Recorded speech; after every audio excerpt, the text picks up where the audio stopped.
This episode is brought to you by Progressive Insurance. You chose to hit play on this podcast today. Smart choice. Progressive loves to help people make smart choices. That's why they offer a tool called Auto Quote Explorer that allows you to compare your Progressive car insurance quote with rates from other companies. So you save time on the research and can enjoy savings when you choose the best rate for you. Give it a try after this episode at Progressive.com. Progressive Casualty Insurance Company and Affiliates. Not available in all states or situations. Prices vary based on how you buy. Every team, every topic, everywhere. This is Believe.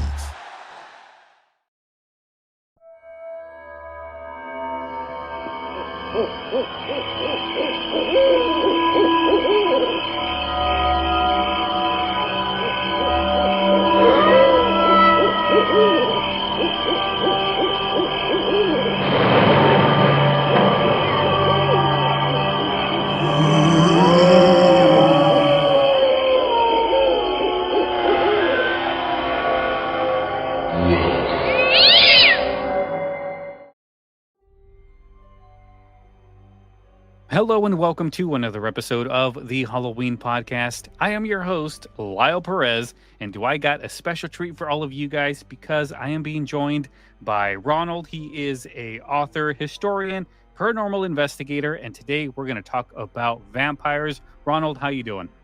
I'm doing fine, sir. Thank you very much for having me on your show. You know, for this being spooky season, there's no better place to be than the Halloween Podcast. Of course. Mm-hmm. Yes. This wonderful Halloween season, it's always good to be on the Halloween Podcast. Not any other Halloween podcast, but the Halloween Podcast. That's right. Yeah, this wouldn't be very appropriate if it was like the Thanksgiving podcast or something like that. So it all works out. Definitely would not. But I mean, who knows? I'm pretty sure there was some vampire lore in Thanksgiving times in the Puritan days. Maybe, I don't know. Oh, maybe. Absolutely, we can get into that a little bit later. But absolutely. Yes. Well, let's explore a little bit about vampires, because we all know vampires. They're these creatures that suck blood. Am I correct? You know what? For the most part, that is the case. I would say that the one unifying factor for vampires is the idea that they sustain their life through feeding off of the blood of the living, particularly human beings. But I think that is the overwhelming factor. But I do have to point out that the word vampire is not seen in the lexicon until about the 17th century. So before that, there was a lot of regional names, and really vampires were more akin to what we would call like zombies before they really were focused a lot more closely with literature and those kind of things that were happening. But yeah, the legend and lore of the vampire is often very changeable. It's very malleable. And it's what's interesting as a historian is to see how each culture adjusted to fit their particular worldview. Yeah, in my worldview, vampires are just like these creatures that were they weren't invented, but they were just something that, like in folklore, we all hear about these different stories about these different creatures that basically go bump in the night. But they had to have started somewhere, because we can go way back to like early days. But I'm pretty sure they wouldn't call them vampires. They would have called them something else, and they would eventually have evolved into what we know as vampires. Right. So as a researcher, I'm very enamored by the idea of the archetype, a very Jungian type of thing, the idea of Carl Jung's idea of the collective unconscious. So as a researcher, it almost becomes an archaeological dig, because we're trying to find the genesis of what makes these particular things that go bump in the night an archetype, so that they are recognizable as a symbol cross-culturally and basically throughout humanity. So in order to do that, I think that we have to go back to the very dawn of civilization as we know it and find a time whenever human beings were preying upon other human beings simply to live. And I think that that's so scarred our collective psyche that these kind of mythological figures, these monsters, still remain with us. Right. Yeah. Because I never really thought of it like that. Yeah, vampires need to basically feed on the living to survive, and if they don't, then they become weak. In some different folklore, they become weak. They die. They're no longer able to do the stuff that they are, because they need that life essence flowing through them. Without it, they're just basically a shell. They are exactly right. They are almost a mockery of the living, right? Because they need to feed off of something else, and without it, they turn into dust. So without us making them alive, they are really nothing whatsoever. And I think that we do have a precedent for this in the archaeological record. As I was researching a book that I wrote several years ago entitled "On Vampires," I was trying to find, something to make sense of all this kind of stuff. We would go back and, we look at Bram Stoker's work, and we look at, mythological figures and such like that. But I thought there has to be more than just related to the written record. There has to be something that has basically been the stimulus in order for us to write about it, So I found a particular site in England, in the Cheddar Gorge area, where we, get our name for cheddar cheese. And there's a cave there called Go's Cave, and it goes down about, several hundred feet. So it's pretty deep in the ground. But what makes this site so interesting is that this is where animals were taken and basically processed. It was kind of like a slaughterhouse, or probably more appropriately a butcher shop. And there was, various types of reindeer and horses and things of that nature. But among all these bones were 3 human beings as well. And they were processed in exactly the same way as the animals. There was no preferential treatment. And really, there was no sign of any kind of ritual whatsoever. This seemed to be cannibalism simply for the sake of being able to live. Now, what makes this so vampiric is that they found a couple human skulls that were fashioned into, I guess, what you would call a drinking goblet. And inside those skulls were the residue of human blood. So a part of the consuming of the human flesh, there probably was a time whenever the nutritional values were so scarce that they had to even consume human blood as a way that they believed to stay alive. But it has to be pointed out that drinking human blood for a human being to do that really has no nutritional consequences, and it can actually be, quite poisoning as well too. So there's a lot of detrimental things to drinking human blood. But in England at the time, what was so interesting is this was the time of glaciation, right? The glaciers haven't started to withdraw yet. And the archaeologist at that particular period called England the land of the living dead, because more people were dying than were being born. So at that very crucial level, that very crucial pinpoint of our human evolution, we had to prey upon our own in order to survive, just in order to make it. And what you also have is the images of caves, right?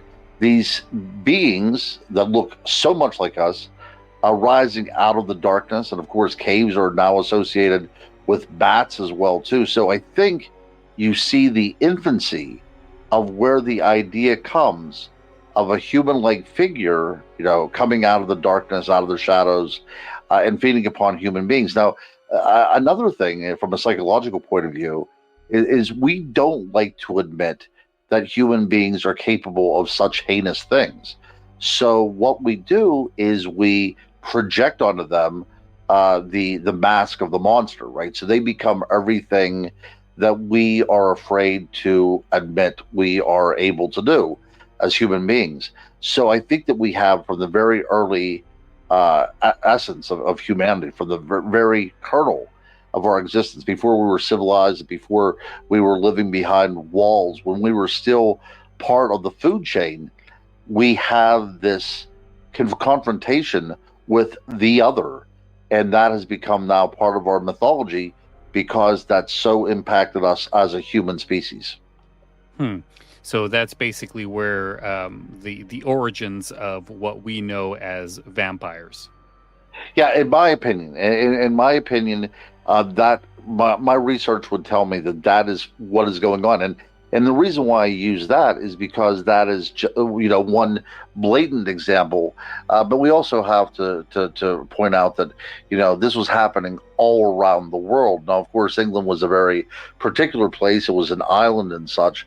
But I mean, we had these same kind of conditions, and you could just imagine, cultures all around this world trying to vie for some sort of coexistence with nature, that they went through very similar things. Yeah, I mean that kind of makes me think of like the ancient creatures of like the Mesopotamian time. I mean, every culture back then had some type of a blood drinking demon, like the what was it called, the Empusa, I think is how you pronounce it from the Greeks. I mean, they all had their own different type of blood sucking creature, and I think that it was mostly due to like it was linked to death, disease, supernatural, and then fangs. And of course, when you think fangs, I immediately think of like bats. Oh, sure. Bats and snakes and things like that. Right. Absolutely. Another interesting point that I have to make is, again, from very early on, and I'm glad that you brought up the Mesopotamians, because nearly all of the vampiric figures, we're talking about Greco-Roman, we're talking about, Near East, we're talking about, Egyptian, we're talking about, they were almost invariably women figures. And that is an interesting thing to point out as well, too, because what vampires do is they upset the natural rhythm of things. They have to feed upon the living in order to live. And plus, in a male-dominated world, they can come to you at night and take away your strength and your vitality and everything else. So that's another thing that's going on here with the vampire mythos as well, that we are seeing the normal part of life being turned upside down. So everything that we hold dear is now kind of distorted and contorted in the vampire, through the vampire lens. Yeah, well, that's interesting that you bring up female and vampires, because that also makes me think of, we're going to kind of switch gears a little bit, but that got me thinking of like the pop culture references that we have about vampires. And I'm pretty sure you saw the show True Blood, and sure. The original vampire was a female. It was, I forgot what her name was, but she was like supposed to be the original vampire, and it was a female. Oh, yeah. So whenever you talked about the Babylonian culture, the Mesopotamian culture, we have this great figure named Lilith, who was the vampire in the True Blood as well, too. Right. Yes. And this is where religion now starts taking play, because, of course, with the Mesopotamians, they were going to have contact with Semitic tribes. So we see the Jewish population assuming a lot of the Lilith figure into their religion. So we have Lilith now becoming part of the Hebraic Bible. Lilith, according to tradition, and this is quite ancient tradition, as a matter of fact, but she was seen originally as the first wife of Adam in the Garden of Eden, which is incredible. She was not made from the rib of Adam. She was consubstantial with Adam. So she was the same substance as mankind. And she was thrown out of Eden because she refused to respect her husband and submit to his will. She saw herself as very, very powerful. So if you can remember back to the 1990s, there used to be female music festivals called Lilith fairs, and that's where they get the name from. It was showing women taking an identity of their own and being powerful and not being subjugated to a male-dominated world. And that's what the figure of Lilith actually did. And she was exiled from Eden because she would not become, subservient to her husband, Adam. And in the wastelands outside of Eden, according to some traditions, she either meets a fallen angel or Satan himself. And from that union that they have, they produce the spawn of demons who now, to get back at Adam and to get back at Eve, are now attacking the children of Adam and Eve. So it's a very interesting thing to see how that one particular god in Mesopotamian folklore now becomes part of the Judaic culture.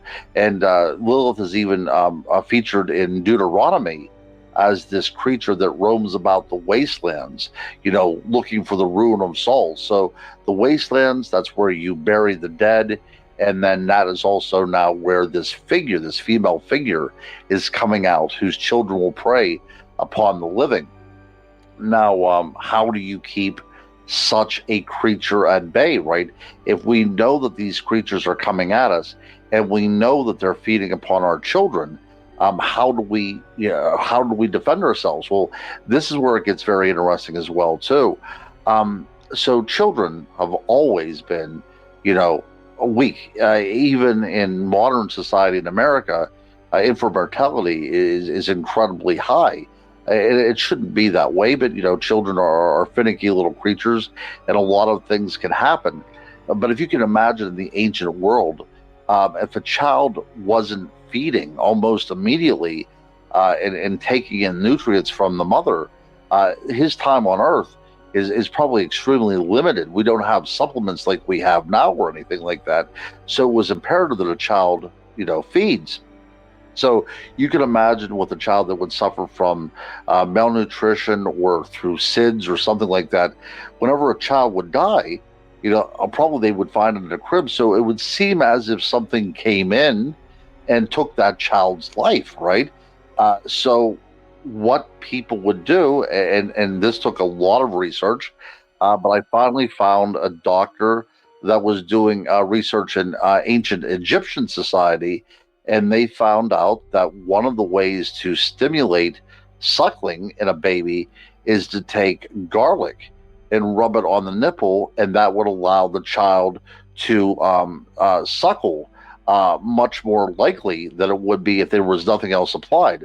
So now we have this kind of tradition of using garlic to encourage babies breastfeeding. And the mother that wasn't breastfeeding, or the child that would refuse to breastfeed, is now found dead.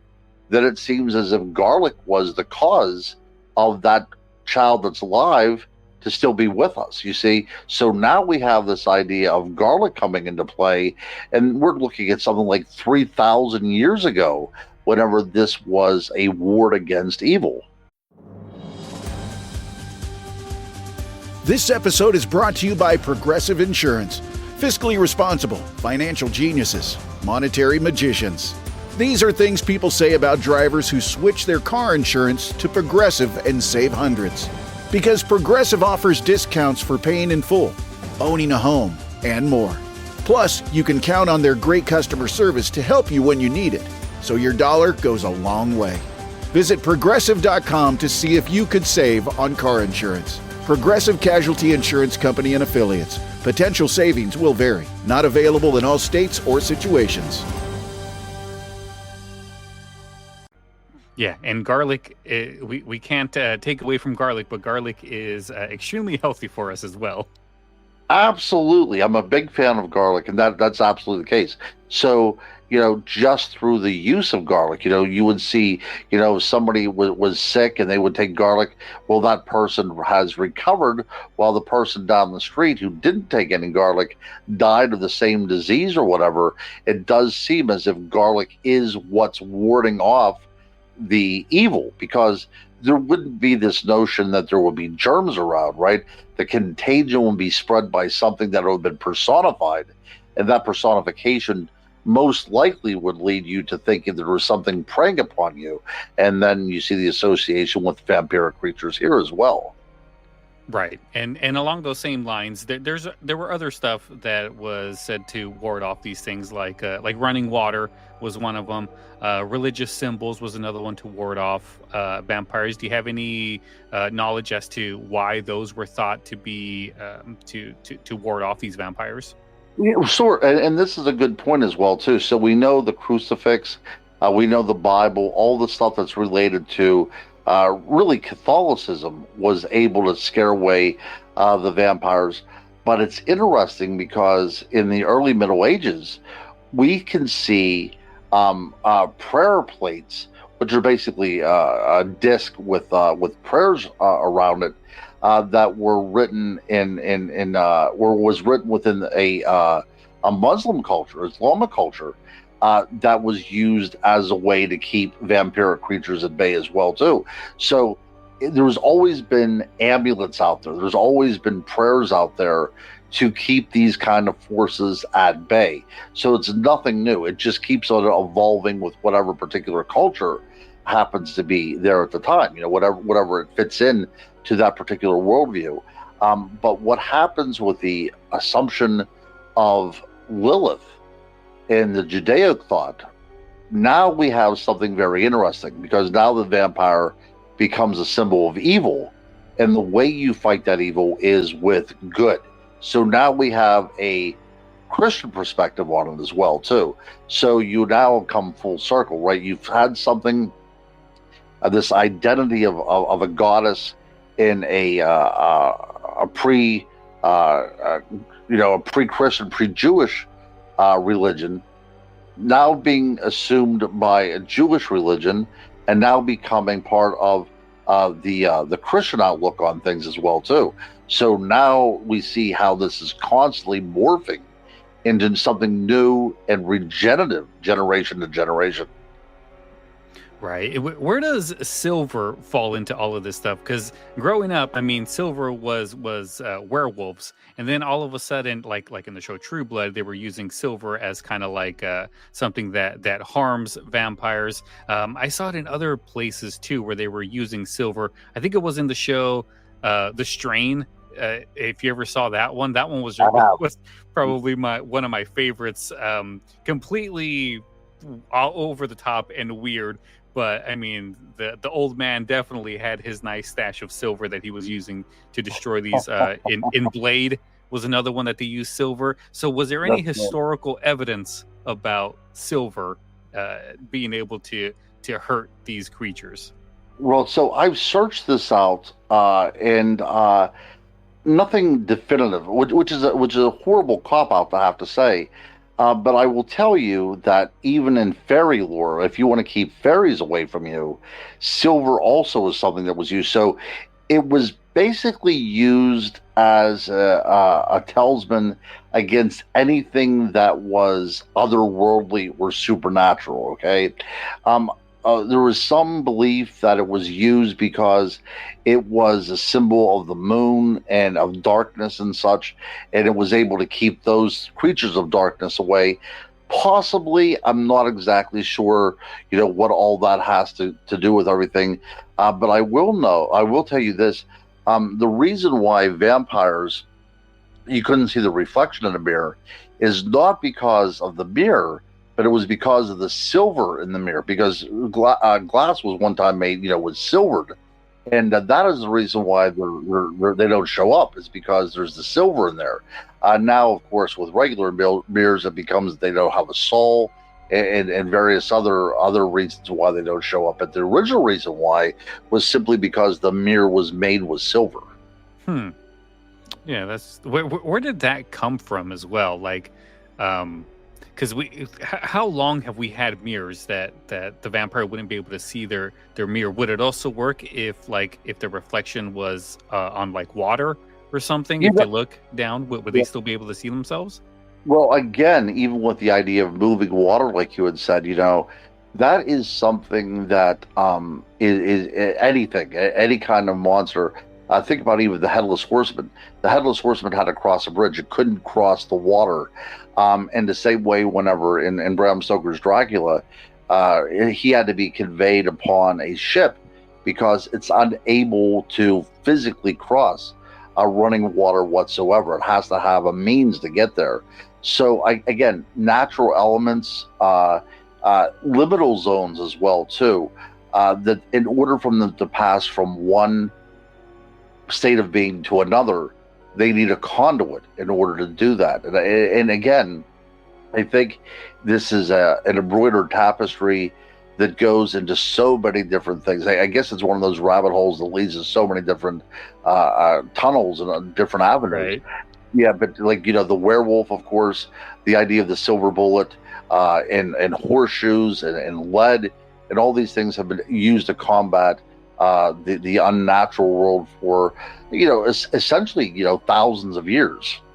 Well, that's definitely something that we need to think about and see if we can do some more research and figure that out a little bit. But let's move on to like the different types of vampires that are out there, because I think we got like the history covered. Now let's move into the different types of vampires that are out there, because it's not just those that just go around sucking blood. There's other ones out there. We got like the energy vampires that like the psychic vampires. So tell me a little bit about the different types of vampires that are out there. Sure. Well, absolutely. So we have the sanguine vampire, like we talked about. These are the ones that have to live by taking blood, right? I mean, this is your stereotypical vampire. And then we have the psychic vampire, like you had suggested as well, too, that can really just suck the psychic energy out of people. And I think that everybody has kind of encountered one of those people. You'll be in a crowded room and somebody walks in and really like the vibe of the room just goes away. I think that everybody's kind of encountered one of those types of things. Then you have the elemental vampire, which is an interesting thing. This is kind of a new age tree hugging type of vampire, and they get their energy from things like a storm or by touching trees. They assume their power through the natural world around them. And you have sexual vampires that derive their energy from the procreative act. So it's not just cut and dry anymore. Whenever we're out there on the trail of vampires, we're looking for so many different types of them anymore. And some of them aren't as nasty as you would think. The elemental vampire kills nothing, and it just simply draws its energy from the natural world. Yeah, I've never heard of that one before, an elemental vampire.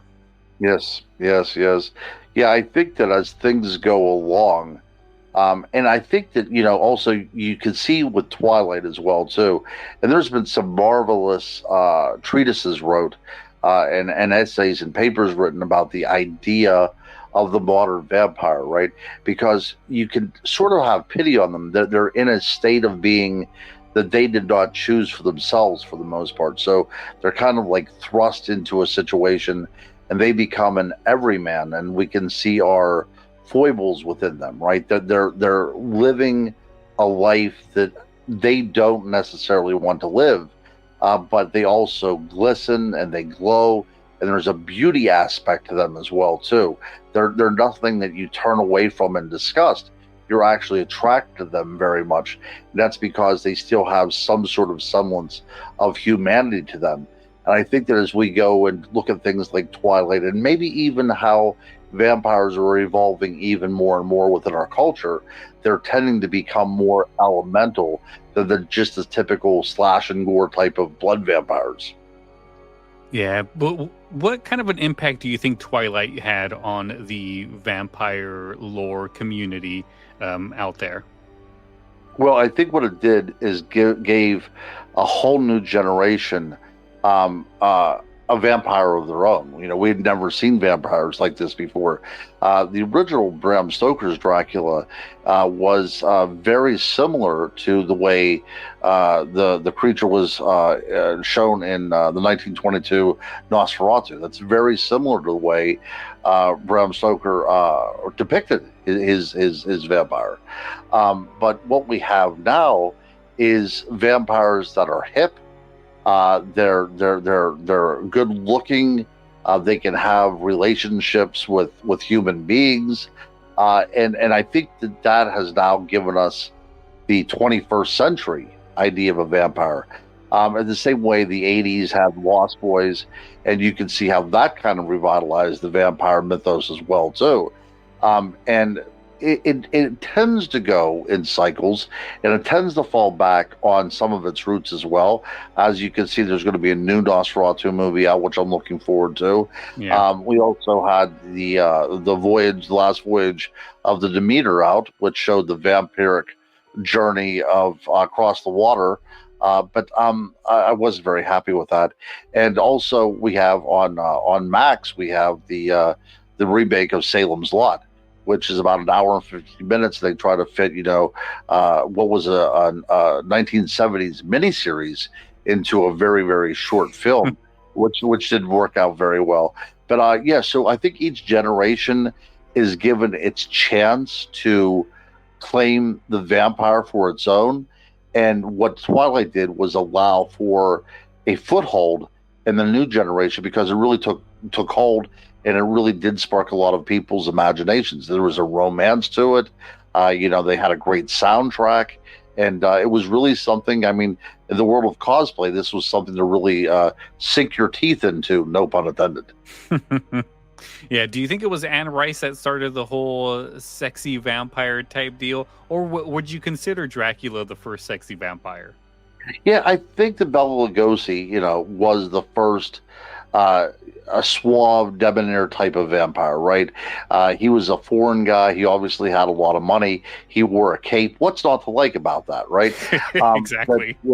But I think that what happens then with Anne Rice, because keep in mind, there's always been overt sexuality involved in the vampire, right? Even the way they feed off of you, it involves a penetration, involves closeness, involves really what we would see as an intimacy, but instead of giving you any kind of love, they take your life from it. So what Anne Rice has done is take that to the next level, make it startlingly sexual, and just kind of put it in your face type of thing, and show that vampires can be, these kind of ravishing creatures.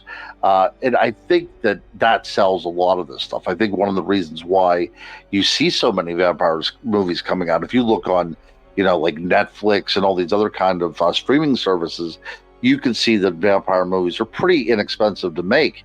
And if you have a few attractive women in there, that helps it out even more, because there is just such a chance there to make it sexploitation. And that's usually what happens. There's really not any kind of story to tell. It's just for a chance for someone to get naked. Alyssa Milano, probably 20 or 30 years ago, made that Embrace the Vampire. That's basically what it was as well, too. It was a horribly done movie, but it was a chance for her to be naked because it required that for this particular movie. Let's bring it back a little bit to Dracula. Dracula, of course, the novel written by Bram Stoker, and he took a lot of inspiration from the real life, Vlad the Impaler. So, can you tell me some of the associations between Dracula and Vlad Tepes? Oh, yeah, absolutely. So Vlad, we know that he was a genuine historical figure, and Bram Stoker did do a very adequate job about bringing that part of the world to life, right? We traveled to Transylvania in the book. We see exotic locations, there's wolves still prowling about.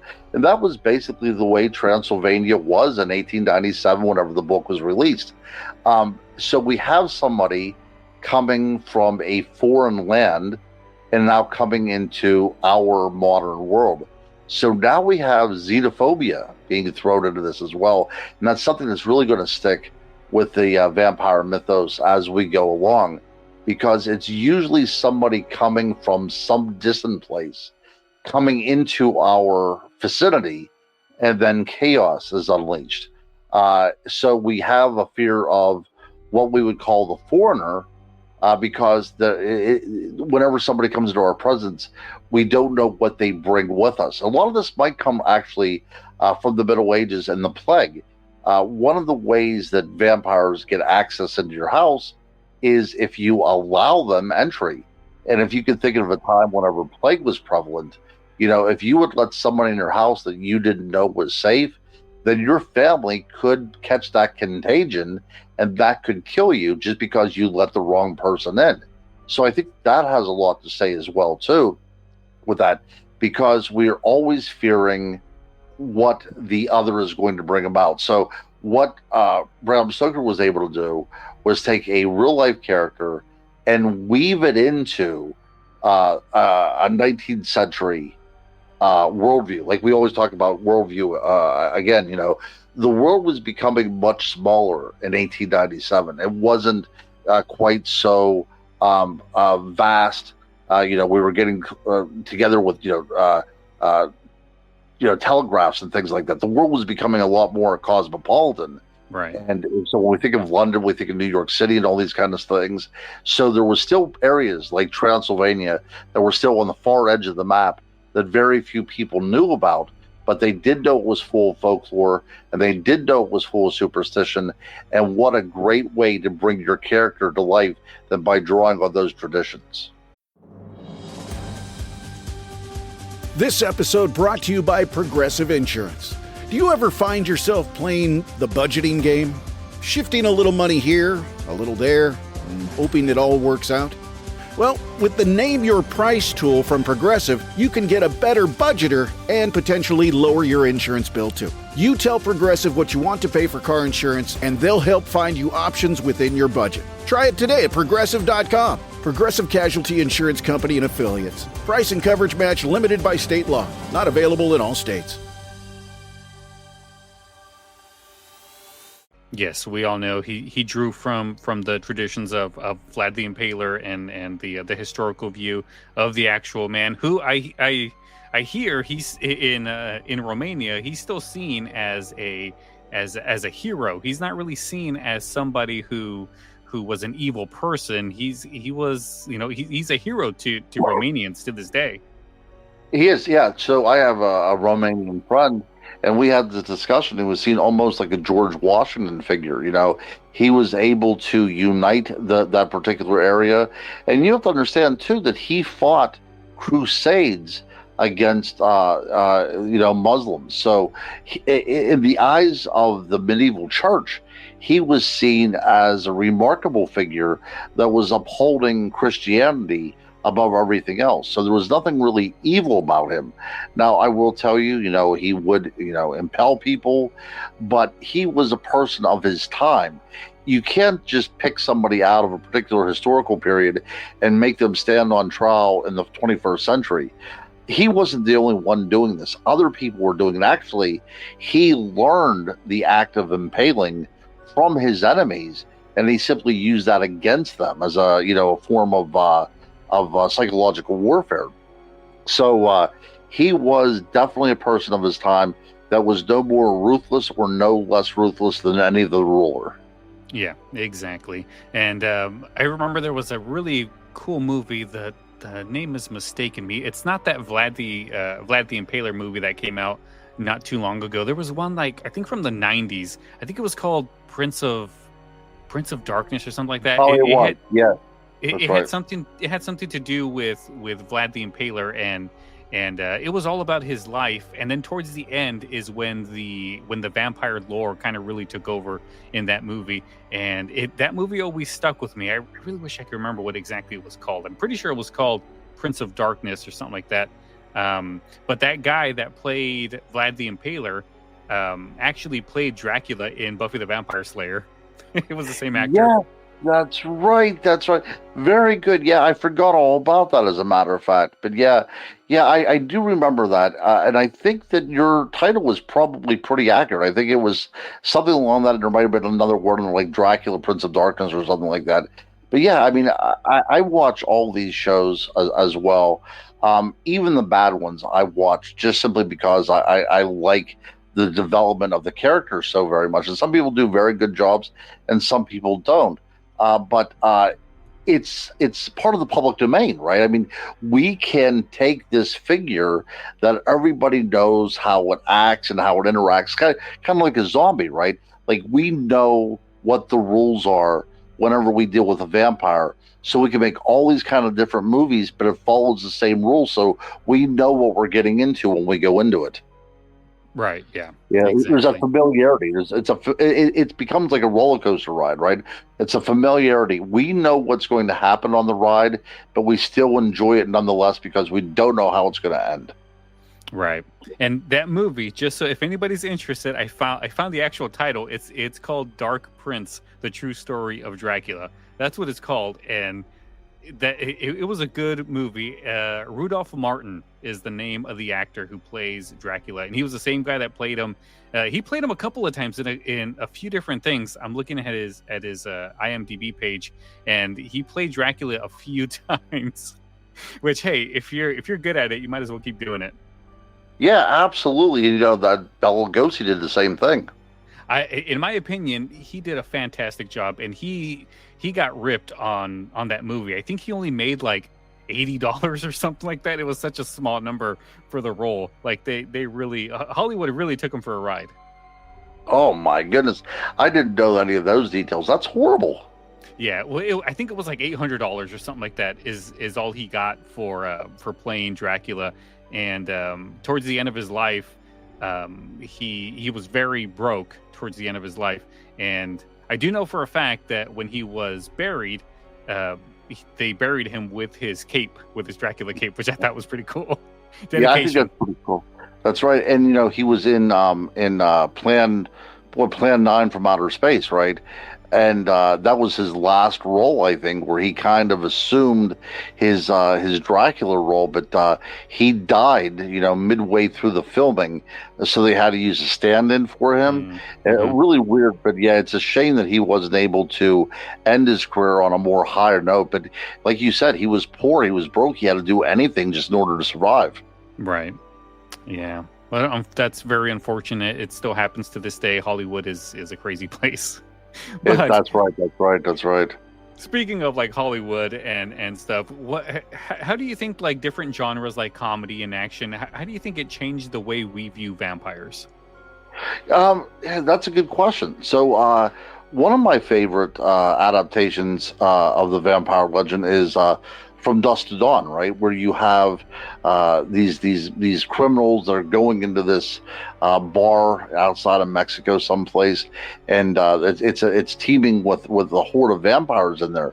You know, there's comedy involved, and I think what's going on too is most vampire movies nowadays it has more comedy to it. Even Renfield had more comedy with the one with Nicolas Cage and Timothy Holt. There was more comedy in that than anything else.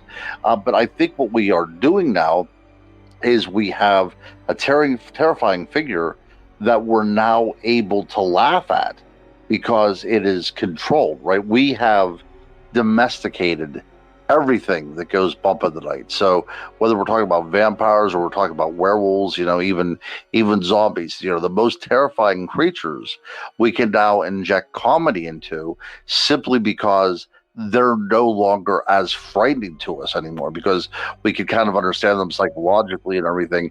And like I said, we have definitely tamed them and made them our own. So I think what we're going to now is, you know, all of our horror movies seem to be tending towards ghosts and things like that, because the monsters that look so much like us have become us.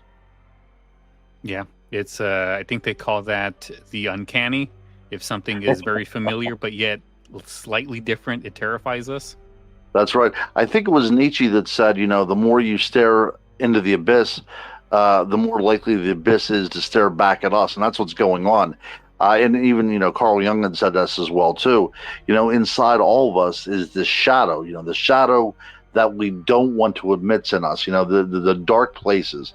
But in that shadow is a mirror. And in that mirror, we see our reflection. And that's really what's going on with all this kind of stuff. You know, whether it's any monster that you talk about, you know, it's a reflection at the end of the day, like us. And when we get close enough, it's like a Scooby-Doo cartoon. We pull off the mask, and it is us underneath that. Right. Exactly. Yeah. The uncanny is a fascinating thing. I wonder who was it. I think it was Freud. I think is the one that came up with the concept of the uncanny, where if something is very familiar yet slightly different, it kind of terrifies us. But yeah, very very fascinating stuff. So we're running out of time. We got a few more minutes, so I kind of want to end on what your predictions are for like the next big evolution of vampires being portrayed in like media. What do you think that would be? Let me see here. That's a good question. Now there was a movie out with Saoirse Ronan, and I forget the other girl's name. I think it was called Byzantium. Do you know about that one? I vaguely heard something about it. Right. So it was about these two female vampires that, again, kind of like Twilight, they didn't want to be vampires, but that is what they were. That's what fate had. That's the hand that fate gave them. So they would prey upon those people that were like the criminal element, and they would go around trying to do good for people rather than bad. So they weren't like monsters in any sense of the imagination. They were more like vigilantes, if anything.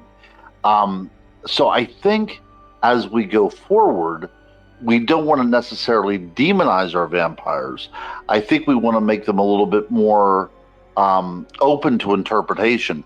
I especially think that as people are tending not to be adhering to one particular faith anymore, and people are being much more spiritual than religious, the idea of the Judeo-Christian aspect to the vampires is going to be drawing back a little bit as well too. So my prediction is that our monsters will become much more environmental, which means that they are part of our world, and we are kind of intruding into them. If that makes any sense, that we are the interlopers, and somehow we get our feet crossed. We're tripping into their world instead of vice versa. So instead of them being the foreigner that comes into our world, we are the foreigner that goes into their world. And I think that is probably what's going to happen in a lot of different instances. Right now the world is a fairly unfriendly place. There's a lot of upheaval. The idea of, barely being able to afford to buy groceries and everything. There's a lot of things going on with the modern world, and we as humans are to blame. So I think what happens is we're doing so much harm to ourselves that the vampire just hangs out there in the periphery. And we're not going to meet any vampires unless we go into their world. And I think that is what's going to happen. Oh, wow. Yeah, that's very cool. Well, we do have a few more minutes, so I want to take up as many questions from you as possible. So I guess we'll end it with this last question. Why do you think the legend of vampires has endured for like centuries? It seems like it's been around forever, and it's continuously evolving and adapting to fit different cultures and time periods. Why do you think the legend has endured so long? Well, I think one of the reasons is because vampires essentially are us, right? We see ourselves in them. They have, made wrong choices, or they've been preyed upon, or whatever. But they're still human being in its essence. But they are the undead. So there's nothing alive about them.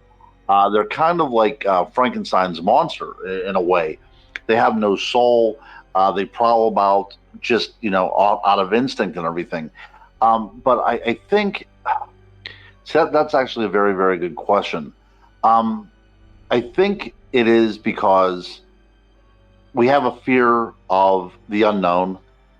We have a fear of death. And the idea of the Grim Reaper is kind of projected onto the vampire. It comes to us unwelcomed and unwanted. We say our prayers hoping to keep it at bay. We take garlic, but even though we try all this other kind of stuff, it's still capable of getting into our world. And once it's there, it will wreak havoc. So I think that vampires represent they personify the inevitable. They are constantly coming for us, and eventually they'll catch up to us. And I think that that is one of the reasons why we fear them, is because they are so much like us, and they wouldn't even exist unless we were there to be their sustenance. Yeah, I agree with you on that. I also feel like that they're the legends of like vampires. It's very adaptable for like how life continues to move forward. I'm pretty sure there's going to be some type of a vampire YouTube personality that's going to show up if there hasn't been one already. Is because the way life continues to evolve, so will vampires. They will evolve as well, because it's the legend is very adaptable, in my opinion. It is. Oh, absolutely. Yeah, I think that is the case, and it across all cultures and across time and space, it still basically represents the same thing. Something descending upon you from the shadows, something you necessarily can't control, and it's always kind of like out there. But yeah, definitely, we can adapt it. We can meld it, and it becomes these different forms. But at the end of the day, it's still that same old vampire that has been there since the very beginning. Yeah, as long as we continue to like grapple with mortality, identity, and basically the quest for meaning in our lives, Sure. vampires are always going to remain a very powerful symbol. Always. I agree with you 1,000%. Yeah, perfect. All right, well, thank you so much, Ronald, for coming on with me on this episode about vampires. It's a show that I really wanted to do for a very long time. I really wish we had like another 3 hours, because I think I can continue on this vampire journey with you forever. It was a pleasure having me on the show. I would love to get together and talk some more about witches or werewolves or whatever. So let's plan on sometime in the future getting together again. I would really enjoy that. Yes, I would love to do werewolves. That's another topic that really interests me. Perfect. Let's plan on it. Let's do it. All right. So, Ronald, thanks again for coming on. Why don't you go ahead and tell the listeners a little bit more about what you do, and if there's any way that anyone can support you, feel free to plug away. Oh, great. Yeah. So you can find me on Amazon like anybody else. So Ronald L. Murphy Jr. You can like me on Facebook, which is the same handle on there as well, too. But yeah, I have books on Amazon that ranges from Bigfoot and mermaids and vampires and werewolves to ghosts and sea monsters. I really do have an interest in all these kind of things that are unexplained and part of our collective unconscious. So I try to write and do a good job about that. Because it interests me, and it's a way of exercising my own demons and getting close to the things that scare me a lot. Because I still sleep with a nightlight on. So I really want to figure out what these things are that go bump in the night. So if you enjoyed the talk tonight, go out and grab one of my books, and if not, you can still reach out to me, and I would gladly have a discussion. Yes. All right. All of you Halloween podcast listeners, go ahead and support Mr. Ronald as he goes and tells us more stories, more tales, and does all of the research for us, because I'm glad somebody does, because I hate doing research. Yeah. You know what? I it's not my favorite thing in the world, but going through contemporary documents from the Middle Ages and seeing how people talk about what they thought were vampires, that's pretty fun stuff, though. Yeah, I bet it is. Oh. But yeah. All right, guys. Well, thank you so much for tuning in to the Halloween podcast. I hope you guys enjoyed our little conversation on vampires. So, Ronald, once again, thank you for coming on. And everybody else, I will see you guys later. Have a good night.